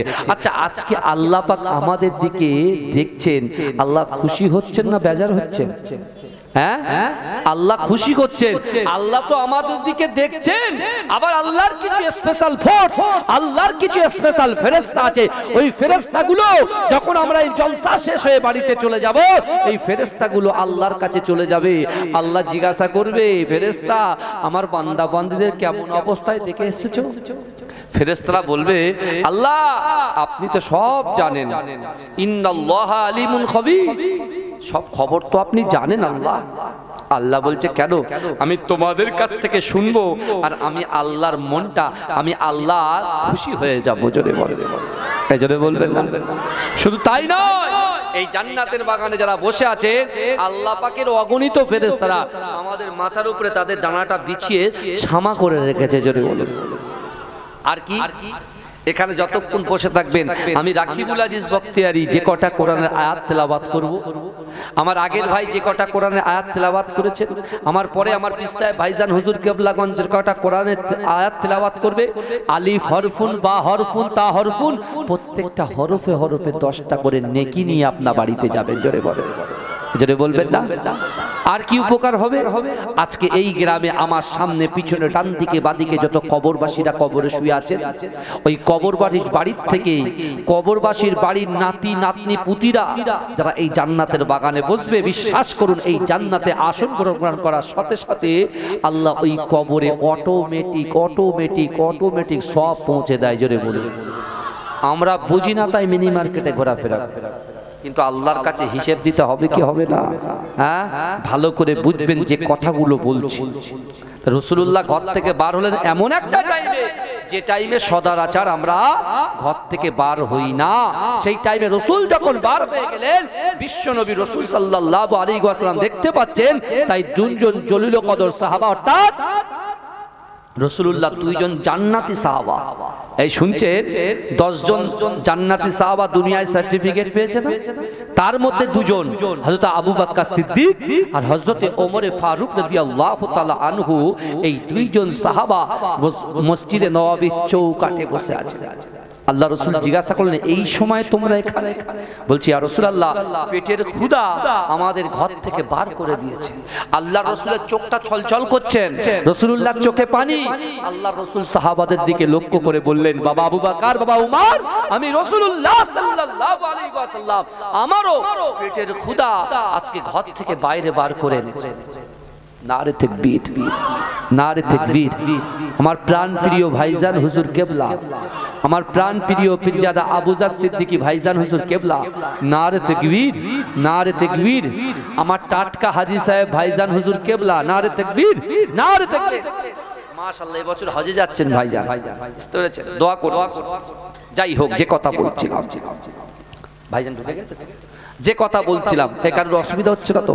তাহলে বিশ্বনবী রাসূলুল্লাহ সাল্লাল্লাহু আলাইহি ওয়াসাল্লাম বলেন, পেটের ক্ষুধা আমি রাসূলুল্লাহকেও বার করে দিয়েছেন। আল্লাহ রাসূলের দুইজন সাহাবার মুখ দিয়ে এই কথা শোনার সাথে সাথে আল্লাহ রাসূল দুইজন সাহাবার হাত ধরলেন। আমার বাবাজিরা, ভাইরা, ভালো করে বোঝে, বিশ্বনবী মুস্তাফা সাল্লাল্লাহু আলাইহি ওয়াসাল্লাম মদিনার মসজিদে যখন এইভাবে আল্লাহ রাসূল সাল্লাল্লাহু আলাইহি ওয়াসাল্লাম সকল সাহাবাদেরকে ঘিরে বসেছে, জিবরাইল এসে খবর দিয়ে গেল, কি চারিদিক দিয়ে মারার প্ল্যান করছে আপনাদের। এই শুনছেন তো আপনারা? চারিদিক দিয়ে মারার প্ল্যান করছে। আল্লাহ রাসূল হাত তুললেন দোয়ার জন্য। আল্লাহ রাসূলকে কি বলা হলো? যে আপনি চেষ্টা করুন, আপনার চেষ্টা ত্রুটি হয়ে যায়, আল্লাহ আপনাকে সাহায্য করে দেবে। যদি আল্লাহ রাসূল সাল্লাল্লাহু আলাইহি ওয়াসাল্লাম, আমার দয়ার নবী মুস্তাফা, তখন কি করলেন? সকল সাহাবাদেরকে ডাক দিলেন, সকল সাহাবাদেরকে ডাক দিলেন। ডাক দেওয়ার পরে আল্লাহ রাসূল সাল্লাল্লাহু আলাইহি ওয়াসাল্লামের সব থেকে বয়স্ক সাহাবা, যিনি 120 বছর, মানে 120 বছর বয়সে আল্লাহর রাসূলুল্লাহর হাতে হাত দিয়ে কলেমা পড়ে মুসলমান হয়েছিল, তার নাম হচ্ছে হযরতে সালমান ফারসি রাদিয়াল্লাহু তাআলা আনহু। জোরে বলেন। সালমান ফারসি সম্পর্কে যদি বলা যায়, 1 থেকে 1.5-2 ঘন্টা কেটে যাবে, তাও বলা শেষ হবে না। শুনছেন? যার জন্য, যার মহব্বতে আল্লাহ পাক আজওয়া খেজুরটা এই পৃথিবীর জমিনে জান্নাতি খেজুরটা পাঠিয়েছিলেন। জোরে বলেন। আজওয়া খেজুর যার মহব্বতে আল্লাহ পাঠিয়েছিলেন। বিশ্বাস করুন। কেন আল্লাহ মহব্বতে পাঠিয়েছিলেন? কারণ হযরতে সালমান ফারসি আল্লাহ রাসূলকে মহব্বত করেছে, ভালোবেসেছে। আল্লাহ বলেছেন, অহুম লা ইফতানুন, আমি আল্লাহ পরীক্ষা করব। পরীক্ষা করেছে, পরীক্ষায় উত্তীর্ণ হয়েছে। আল্লাহ ভালো করে দেখে আজওয়া খেজুর তার জন্য আল্লাহ পাঠিয়েছে। যদি বলেন, আপনি রাসূলকে মহব্বত করুন, আপনি মাটি ধরবেন, সোনা হয়ে যাবে। এই আমার মুজাদ্দেদ জামান দাদা হুজুর পীরকে আপনি ক্ষতি করার জন্য কত লোক কত কিছু করেছে, পেরেছে কিছু? এই বলে দাদা হুজুরের জামানার কথা বলছি, পেরেছে কিছু? হ্যাঁ, আমার ভাই সাহেব ভালো করে বোঝে, কত সহজ না। বড় লাট, এই ক্ষুদিরামের ফাঁসি, বড় লাটকে মারতে গিয়ে বলছি না ফাঁসি হয়েছে। এই বড় লাট কতবার মুজাদ্দেদ জামান দাদা হুজুর পীরকে রাহমাতুল্লাহ আলাইহি, এই শোনেন, এই বড় লাট কতবার মুজাদ্দেদ জামান দাদা হুজুর পীর কেবলা রাহমাতুল্লাহ আলাইহি, তার খলিফা আহমদ আলী হামিদ আলাইহি রাহমাতুল্লাহ আলাইহি, আর বশিরাত আল্লামা হুজুর রাহমাতুল্লাহ আলাইহি, আরো সব খলিফা সহ কতবার যে তাড়া দিয়েছে, তার ঠিক আছে? হ্যাঁ, ইংরেজ সরকারকে এমনি এমনি তাড়িয়েছে? কে তাড়িয়েছে? অবদান কার বেশি? হ্যাঁ, ইতিহাস আস্তে আস্তে মুসলমানদেরকে হ্রাস করে ফেলছে, সব গোপন করে ফেলছে। এখন সব অমুক তমুক অমুক তমুক অমুক তমুক, বুঝতে পারছে না? আরে গাছ তো গাছেরই কাটে, তো কথা বলে সবাই মুসলমান দাড়ি টুপি পড়লেই জান্নাতে যাবে, এত সহজ নাকি? হ্যাঁ, আজকে সব ওয়াকফ বিল, তালাকের বিল, এসব কে হেল্প করছে? মুনাফিক। কার মতো? মুসাইলামা কাজ্জাবের মতো। মুসাইলামা কাজ্জাবের মতো এরা। ভালো করে বোঝে এরা কি করবে। সামনে সালাম আলাইকুম, পিছনে বাঁশ। খুব সাবধান, পা ফেলতে হবে, খুব সাবধানে ফেলতে হবে বাবাজি। বিশ্বাস করেন মুজাদ্দিদ জামান দাদা হুজুর পীর কে রহমাতুল্লাহ আলাইহি যে অবদান থেকে গেছে, বিশ্বাস করেন আপনার গায়ের গোশতগুলো কেটে দিলেও সে অবদান আপনি শেষ করতে পারবেন না, সে ঋণ শোধ করতে পারবো না কেউ। কি বলছে অত সহজ? মুখে যা আসছে তাই বলে দেবো? আমার ভাইরা অত সহজ না। আল্লাহ কিন্তু দেখছেন, আল্লাহর সামনে দাঁড়াতে পারা যাবে না। আল্লাহ রাসূল সাল্লাল্লাহু আলাইহি ওয়াসাল্লাম কি করলেন? প্রতিহত করার চেষ্টা করছেন। আল্লাহ রাসূল কি বললেন জানেন? এ আমার সাহাবা, যাও আমার সালমান ফার্সিকে খবর দাও। জোরে বলেন, এই জোরে বলবেন। সালমান ফার্সি হুজুর এসেছেন, সবার থেকে বড়। কোন কিতাবে লেখা আছে 250 বছর, কত কিতাবে লেখা আছে 350 বছর তিনি হায়াত পেয়েছিলেন। আমার ওস্তাদ আলিয়া মাদ্রাসা, তিনি ইন্তেকাল করেছেন, বুঝতে পেরেছেন? আলিয়া মাদ্রাসায় পড়াতেন না, হায়াতে আছেন আলহামদুলিল্লাহ, হায়াতে আছেন, হায়াতে আছেন, হায়াতে আছেন। আর একজন ইন্তেকাল করেছেন।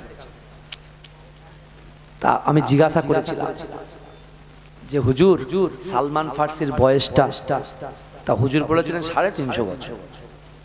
কি বুঝলেন? 350। যাই হোক, আরে বাবা থাক না, ছাড়ো না। আরে আমার কমিটি ভাইদেরকে বললে তো একটু গরম পানি করে নেব।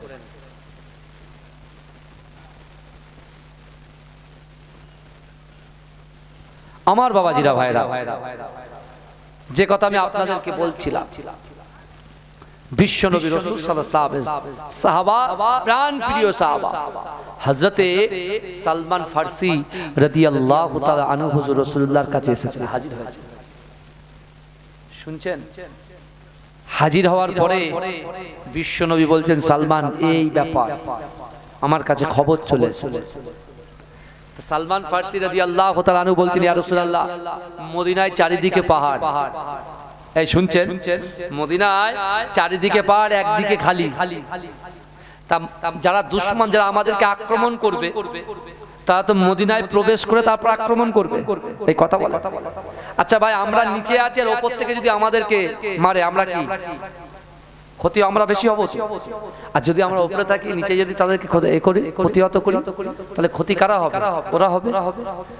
সালমান ফার্সি হুজুর দেখেন, এই জন্য বলে না জাতবদ্দি লোক ধরে তুমি মুরব্বীদের সাথে, মুরব্বী হারা হয়ে না, মুরব্বী হারা হয়ে গেলে সব সর্বনাশ। বুঝতে পারছেন না? যুবকদের পরামর্শ নিতে গেলে মুশকিল, মুরব্বীদের মহব্বত করতে হবে। বুঝতে পেরেছেন? যখন আমরা মেয়ে দেখতে যাই, মুরব্বী নিয়ে যাই আর বলে কুফু মানতে হয়, তাই না? কুফু বলে তো এটাকে, কুফু। বুঝতে পারছেন না? মেয়ের বাপ, তার মামার বাড়ি, তার অমুক বাড়ি, তোমার এখন তো কোনো ব্যাপার না, কে কোথা থেকে ধরে নিয়ে আসছে তার ঠিক ঠিকানা। বুঝতে পারছেন না? শুধু ফতোয়া 4টে তো জায়েজ আছে। আরে ভাই, 4টে জায়েজ আছে, ঠিক আছে, 4টে জায়েজের ম্যাটারটা তো দেখ। আগে তো বুঝতে হবে 4টে বিয়ে করা শরিয়াতে জায়েজ আছে। 4টে আছে বলে জিরামুখ করে নিলে হয়ে গেল? আরে তার তো একটা পরিস্থিতি আছে। কি বলছেন আমার ভাইরা? বিশ্বনবী রাসূল সাল্লাল্লাহু আলাইহি ওয়াসাল্লাম হযরত সালমান ফার্সি হুজুর বলে, ইয়া রাসূলুল্লাহ, চারিদিকে পাহাড়, মাঝখান দিয়ে যদি আমরা একটা খনন করতে পারি, বুঝতে পেরেছেন? একটা যদি আপনার খনন করতে পারি, পরীক্ষা খনন করতে পারি, তাহলে আমার মনে হয় ওরা এদিকে বেশি আক্রমণ করতে পারবে না, আর আমাদের বেশি বাইরেও যেতে হবে না। আল্লাহ রাসূল সাল্লাল্লাহু আলাইহি ওয়াসাল্লাম এই কথাটা শুনে বড় খুশি হয়ে সেটাকে অ্যাকসেপ্ট করলেন এবং হযরতে সালমান ফার্সি রাদিয়াল্লাহু তাআলা আনহু হুজুরের পরামর্শটাকে রাসূলুল্লাহ গ্রহণ করলেন। জোরে বলুন, জোরে বললেন। আমরা দিনের জন্য, ইসলামের জন্য কিছু করতে পেরেছি বাবাজি? আমরা শুধু শুনছি নামাজ পড়ো। মায়ের পেট থেকে জন্ম হওয়ার পরে এক কানে আজান শুনেছি আর অপর কানে ইকামতের ধ্বনি শুনেছি। আর আমার রাসূল যখন সর্বপ্রথম কোরআন নিয়ে মক্কা এসেছিল, এখন তো আমরা কোটি কোটি মুসলমান, এই কথা বলে না, এখন তো আমরা কোটি কোটি মুসলমান, আর আমার রাসূল তো তখন ছিল একা। আমার রাসূল কোরআন পড়েছে, আবু বকর হুজুর রাসূলুল্লাহ হাতে হাত দিয়ে কলেমা পড়ে মুসলমান হয়েছে, আর আবু জেহেল শুনেছে কয়লা হয়ে গেছে, কারণ ওনার নিয়ত ভালো ছিল না, নিয়ত ভালো ছিল না। আমার রাসূলুল্লাহর কোরআন শুনেছে হযরতে আলী রাদিয়াল্লাহু তাআলা আনহু, সে শেরে খোদা হয়ে গেছে, জোরে বলুন। আমার রাসূল বলছেন আনা মাদিনাতুল ইলম ওয়া আলিউম বাবুহা, আমি হচ্ছি জ্ঞানের শহর, আর ওই জ্ঞানের শহরের দরজা হচ্ছে আমার আলী, জোরে বলুন। আর আবু লাহাব সে কয়লা হয়ে গেছে, কয়লা হয়ে জাহান্নামে পড়ছে, কারণ কি বলেন, তার নিয়ত ভালো ছিল না। তা আমরা আজকে বসেছি, যতক্ষণ আলোচনা শুনেছি, আমাদেরকে কিয়ামতের মাঠে আল্লাহর সামনে দাঁড়াতে হবে কি হবে না, কথা বলো। আমি প্রথমে আয়াতটা দিয়ে শুরু করেছিলাম জলসা। আল্লাহ পাক রব্বুল আলামিনের সামনে দাঁড়ানোকে যে ভয় করবে, সে কিভাবে দুটো জান্নাত যাবে। তাহলে আমরা যদি নামাজ না পড়ি, আমরা যদি রোজা না রাখি, আমরা যদি পর্দা